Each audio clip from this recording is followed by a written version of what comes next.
কোটা সংস্কার আন্দোলনের সুযোগে ঢাকাসহ দেশের বিভিন্ন স্থানে নৃশংস তাণ্ডব চালায় নাশকতাকারীরা।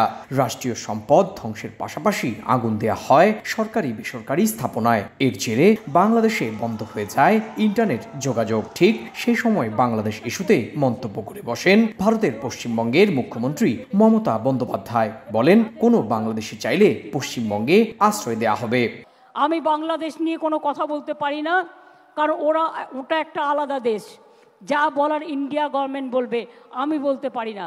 কিন্তু আমি এটুকু বলতে পারি, অসহায় মানুষ যদি বাংলায় দরজা খটখটানি করে, আমরা তাদের আশ্রয় নিশ্চয়ই দেব। তার কারণ এটা ইউনাইটেড নেশনসের একটা রেজুলেশন আছে। কেউ যদি রিফিউজি হয়ে যায়, তাকে পার্শ্ববর্তী এলাকা তাকে সম্মান জানাবে।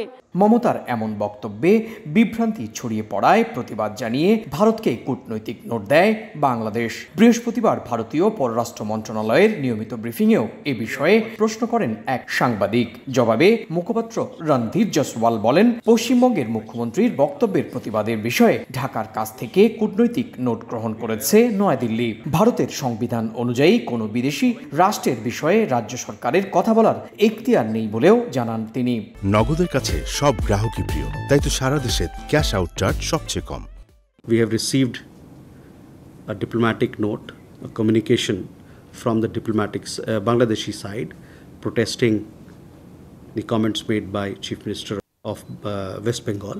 Again, I would like to underline that under the 7th schedule, list 1, union list, item 10 of our constitution, the conduct of foreign affairs and all matters which bring the union into relation with any foreign country are the sole prerogative of the union government.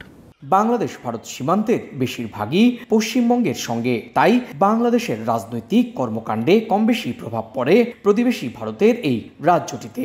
21শে July তৃণমূলের সমাবেশ থেকে মুখ্যমন্ত্রী মমতা বন্দ্যোপাধ্যায় মানবিক দিক বিবেচনা করেই এমন মন্তব্য করেছেন বলে মনে করেন বিশ্লেষকরা। আবার অনেকটা আবেগ আপ্লুত হয়েও মমতা বন্দ্যোপাধ্যায় এমন মন্তব্য করে থাকতে পারেন বলে মনে করেন দেশটির বর্ষিয়ান সাংবাদিক গৌতম লাহিড়ী। তার কথাটার একটা ব্যাখ্যা ভিন্ন হয়েছে, যে তিনি হয়তো বলতে চেয়েছেন যে যেখানে ভারতীয়রাও তো অনেকে আছেন, 15,000 ভারতীয় কাজ করছেন, তার মধ্যে 8,500 ছাত্রছাত্রী, তাদের জীবনের তারা কোনো যদি সাহায্য চান, সেই সাহায্য সেটা হয়তো বলতে গিয়ে তার বলার ভঙ্গিমায় যেটা প্রমাণ দাঁড়িয়েছে, তিনি হয়তো সকলের জন্য বলছেন। সকলের জন্য বলার তার কোনো এখতিয়ারের মধ্যে পড়ে না এটা ঘটনা। কারণ তার মানে তো সেখান থেকে যদি জামায়াত বা চরমপন্থীরা যদি পালিয়ে চলে আসে, তাদেরও কি আশ্রয় দেওয়া হবে? এরকম একটা বিভ্রান্তি তৈরি হয়েছে। এটা বিভ্রান্তি আমার মনে হয়, এবং সেটা তার পার্টির পক্ষ থেকে একটা ব্যাখ্যাও দেওয়া হয়েছে যে তিনি মানবিক কারণেই বলেছেন, মানে অন্য কোনো উদ্দেশ্য তার ছিল না। নগদের কাছে সব গ্রাহকই প্রিয়, তাই তো সারা দেশে ক্যাশ আউট চার্জ সবচেয়ে কম। কোটা সংস্কার আন্দোলনের সুযোগে দেশজুড়ে ব্যাপক ধ্বংসযজ্ঞ চালায় নাশকতাকারীরা। সেই সময় নিজেদের শিক্ষার্থীদের নিরাপত্তার বিষয়ে সার্বক্ষণিক খোঁজখবর রাখার কথাও জানায় ভারতের পররাষ্ট্র মন্ত্রণালয়।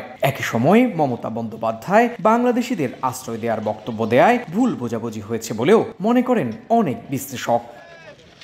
সুব্রত আচার্য, সময় সংবাদ, ভারত।